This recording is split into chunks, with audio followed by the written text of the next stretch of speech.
This is the brief homily for the 3rd of January. Please read the readings before listening to the homily. Ben Sira was a teacher, poet and writer living in Jerusalem.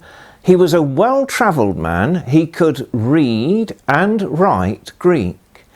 He had encountered many cultures other than his own, and the more he learned, the more he realised how special, unique even, were the gifts that God had given to the descendants of Jacob.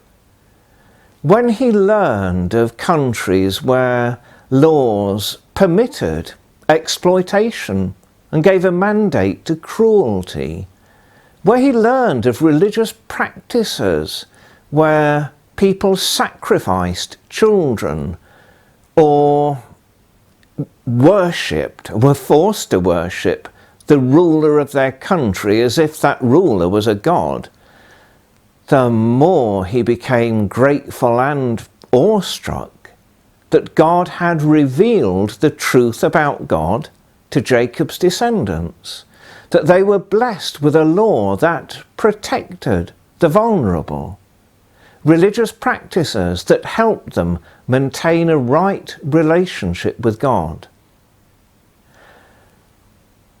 There's more poetry. It's in the Gospel today. St. John's poetic prologue to his Gospel. You can almost imagine him trembling with awe as he tries to find words to express poetically a truth that, before it had happened, couldn't even be imagined. That the Word has become flesh. That God, without ceasing to be God, has become human, at the same time fully human and fully God, growing in the womb of a human being, coming to birth.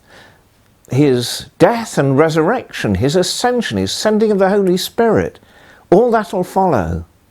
It's the incarnation that he revels in this poem.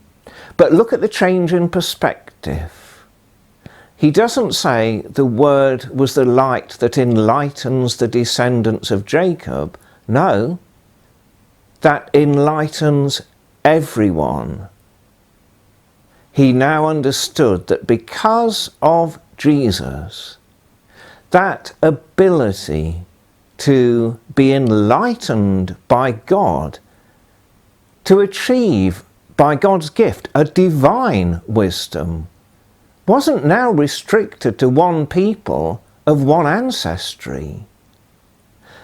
It's there in the second reading too. The people of Ephesus were a mixed bag, people from all sorts of culture. But look what Paul's telling them. He's not telling them if they want to be wise, go to Jerusalem.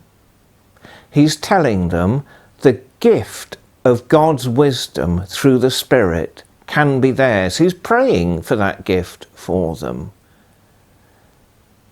As a result of what we're celebrating at Christmas, the wisdom to be able to live in a right relationship with God is not restricted to one people receiving that wisdom as a community.